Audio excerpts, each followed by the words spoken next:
you enjoy unsettling stories like this one, make sure to subscribe to the Disturbing Stories channel, hit the like button, share the video with your friends, and activate the notification bell so you never miss a new video.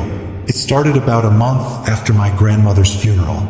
I was trying to adjust to life without her, which wasn't easy. She had practically raised me after my parents divorced, and every major moment in my life felt tied to her. I still heard her voice in my head from time to time, giving me advice about things like how to cook, what coat to wear, or when to take my umbrella. At first, those thoughts gave me comfort, like she was still with me in spirit, but soon, those thoughts became something else, something much darker. The first call came on a Tuesday night. I had fallen asleep early, worn out from another long day at work, when the shrill ringtone startled me awake. I grabbed my phone from the nightstand, squinting at the screen. Unknown caller, it was 3 a.m. on the dot. Confused, I answered, expecting some random spam message. "Hello," I said groggily. There was a static hum on the other end, faint and crackling like an old radio struggling to stay on frequency.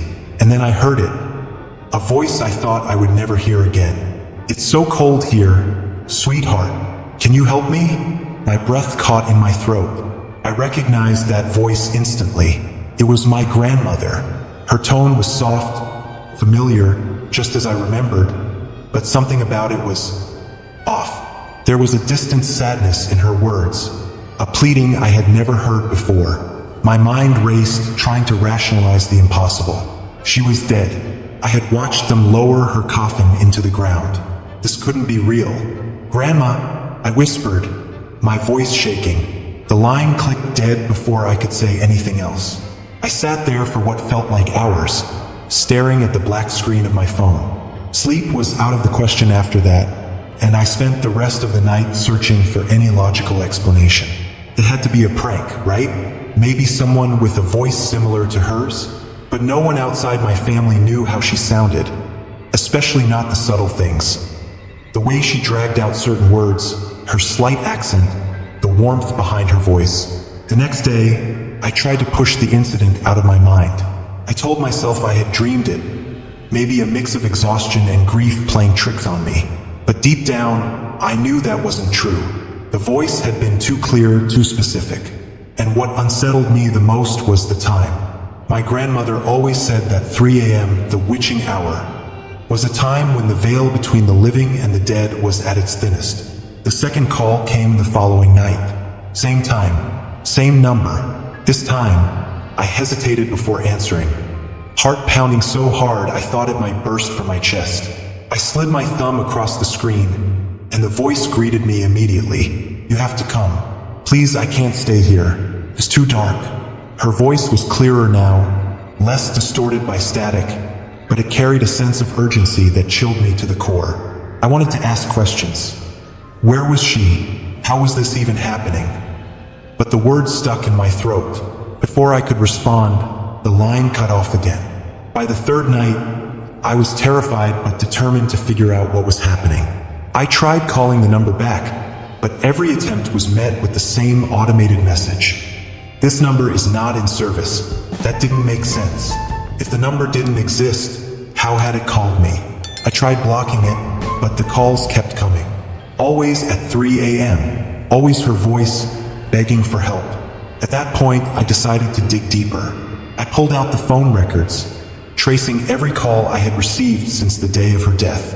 To my shock, the only recorded call from that number was on the night of her death. According to the records, she had tried calling me at exactly 3 a.m., right around the time the coroner believed she had passed away. But I never answered. I never even saw the missed call until days later. That realization hit me like a punch to the gut. Was that why she was reaching out now? Did she blame me for not answering her final call? Or was there something more? Over the next few nights, the calls became more frequent and desperate. Her voice began to change, frantic, terrified, and full of despair. "Why didn't you come? I needed you," she cried on one call. On another, her voice trembled, whispering, "It's not safe here. They're coming for me." Each time I tried asking questions, the line would cut out, and with each passing night, the sense of dread grew. I could feel it creeping into my life, invading my every thought. Sleep became impossible. I would sit awake, clutching my phone, waiting for that call, afraid of what I might hear next. I began looking into paranormal explanations, desperate for answers. Some forums talked about echo calls, where the spirits of the dead reach out to the living through technology, often to deliver messages or seek closure. But the things my grandmother was saying didn't feel like closure. They felt like a warning. One night, I decided to do something I had been too afraid to try. I went to the cemetery where she was buried. It was a foggy night, and the air was damp and heavy with silence. I stood by her grave, phone in hand, waiting, and right at 3 a.m. it rang. With trembling fingers, I answered. This time, her voice was a whisper, barely audible over the growing static. I need you to listen. I'm not alone here. Suddenly, I heard other voices in the background. Whispers, incoherent and overlapping, growing louder and more aggressive. Her voice became frantic. They won't let me go. You have to. The line went dead, and before I could process what I had heard, the phone slipped from my hand and shattered on the cold, wet ground. I tried to pick it up, but the screen was completely black, unresponsive. I ran home that night, heart pounding in my chest, convinced that whatever I had heard wasn't just a figment of my imagination. Something was keeping her trapped, and it was getting closer. The next night, I didn't sleep. Couldn't. I sat in my living room, lights on, phone plugged into the charger, waiting for 3 a.m. to come. But when the phone rang, I couldn't bring myself to answer. My hand hovered over the screen, paralyzed by fear. Then, just as I decided to let it go to voicemail, the ringtone stopped, and the lights in my apartment flickered. A low, guttural hum filled the room, like a distant growl coming from all directions at once. I felt the temperature drop, and my breath came out in visible puffs. And then I heard it, her voice, not through the phone, but right behind me. You should have answered, sweetheart. I turned, but no one was there. The room was empty, but I could still feel her presence, cold and suffocating, pressing down on me like a heavy blanket. The phone buzzed again in my hand, screen flashing, unknown caller. With every ounce of courage I had left, I answered one final time. But the voice on the other end wasn't hers anymore. It was something else. Something ancient and malevolent, speaking in a voice that was both hers and not hers at the same time. We found her. Now we're coming for you. The line went dead, and the phone slipped from my hand again, shattering on the floor. I didn't bother picking it up. I knew, deep down, that it wouldn't matter.